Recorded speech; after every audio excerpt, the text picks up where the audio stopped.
Alors voilà, juste après Shavuot, vendredi dernier, je vais sur la tombe du Rav Mimoun. Et puis je m'approche pour lui dire, tu sais quoi Rav, j'ai plus d'histoire. Qu'est-ce que je vais dire? Et puis de loin je vois, ah tiens, il y a un rabbin avec 3 autres personnes qui sont autour de la tombe du Rav. Ah, il y a quelqu'un déjà. Et je m'approche. Et puis dans ce coup, je dis, ah non, ils sont très pris sur une tombe à côté. Ah bon, il y a quelqu'un de bien qui est enterré à côté du Rav Mimoun.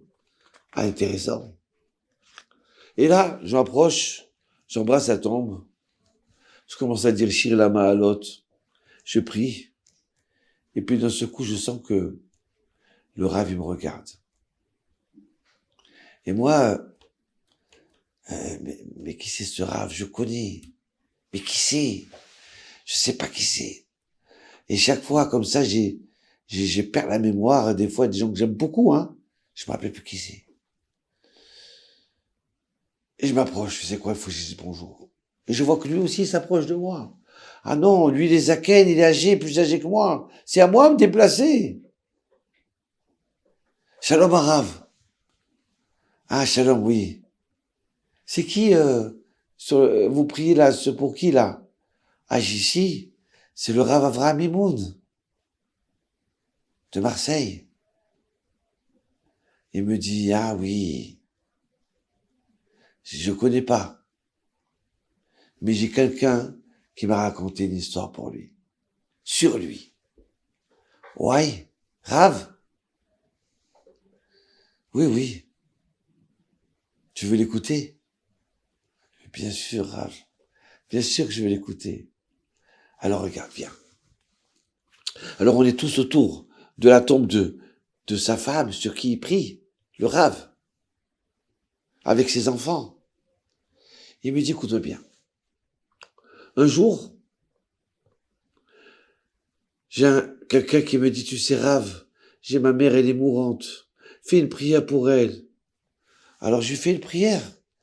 Et ça y est, les docteurs, ils nous ont dit, c'est la fin, Rav. Alors Rav, c'est la fin. Mon fils, que Dieu te donne les forces. Que Dieu te bénisse. Il vous bénisse à tous. Et là, il raccroche. Il descend. Et il voit le professeur qui lui dit, excusez-moi, hein. Venez, je veux parler à toute la famille. Oui. Alors, je dois vous annoncer que c'est la fin. Elle en a pour quelques minutes, quelques heures. Ça y est.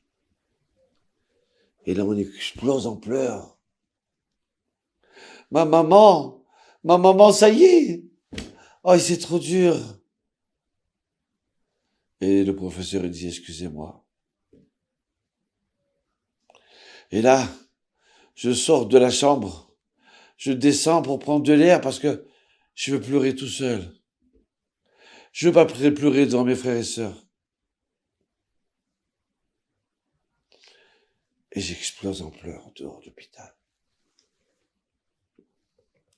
Et d'un seul coup, je sens une main sur mon épaule.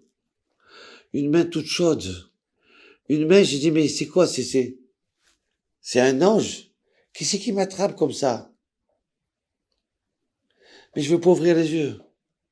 Et là, j'attends, mon fils, qu'est-ce qui se passe? Dis-moi. Et là, j'ouvre.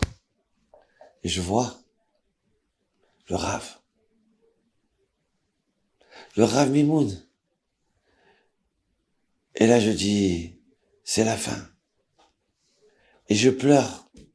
Et je dis, ah, maman, ça y est, Rav, ça y est. Et il continue à m'enlacer de toutes ses forces.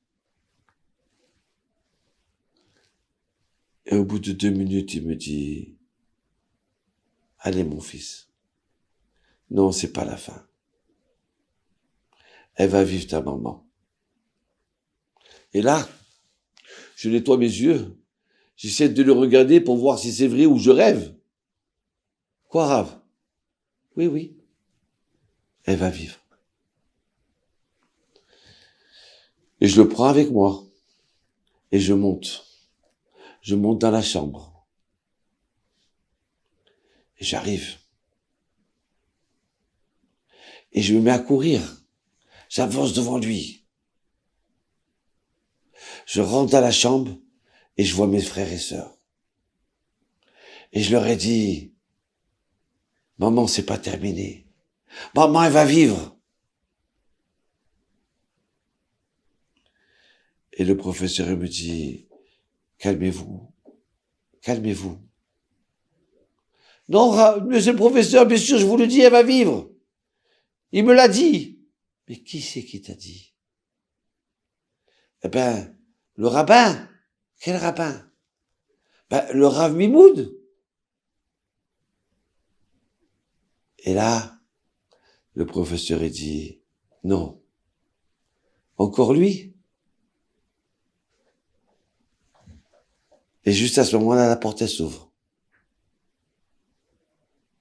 Et le Rav y rentre. Allez, mes enfants. Votre maman. Tu sais, voilà de son bras là. Attrape-lui le bras. Passe-la un petit peu. Juste là, à cette hauteur-là. Avec l'aide de Dieu, elle va vivre. Et là, de ce coup, on entend Amen. Mais qui c'est qui dit Amen?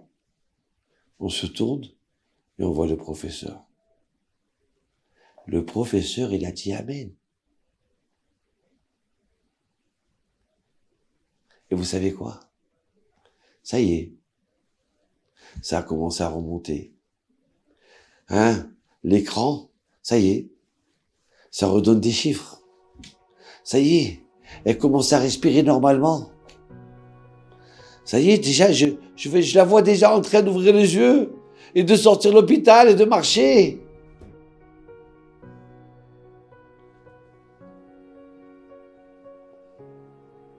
Voilà l'histoire du Rabbi Moon, il me dit. Et là, je dis, ouais, une histoire extraordinaire. Il me dit, comment vous appelez? Je dis, moi, Yitzhak Atali. Mais vous, maintenant, ça y est, ça me revient. Vous êtes le Rav Sabar de Montréal?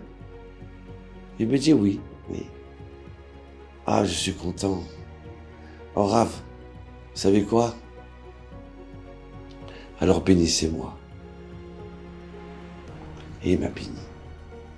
J'étais content. Voilà. Le Rav. Encore une histoire. Le Rav, il aimait les gens. Il aimait faire du bien aux gens. Il y a des gens qui ils aiment à faire des histoires. C'est leur kiff de mettre la zizanie dans la synagogue, de donner des mauvais conseils. Ils aiment l'ambiance. Lui, il aimait le shalom. Il aimait la bracha. Il aimait que les gens ils étaient joyeux. Et je le vois comme ça. Hein? En plein Seudat Odaya. Avec ses enfants et la femme. Et dire, allez, venez, on dit les Chaim Hachem. Que maintenant tu es vivante, hein? Hein, mes enfants? Faut remercier Hachem, hein? Allez, on lève le verre le vin. Les Chaim.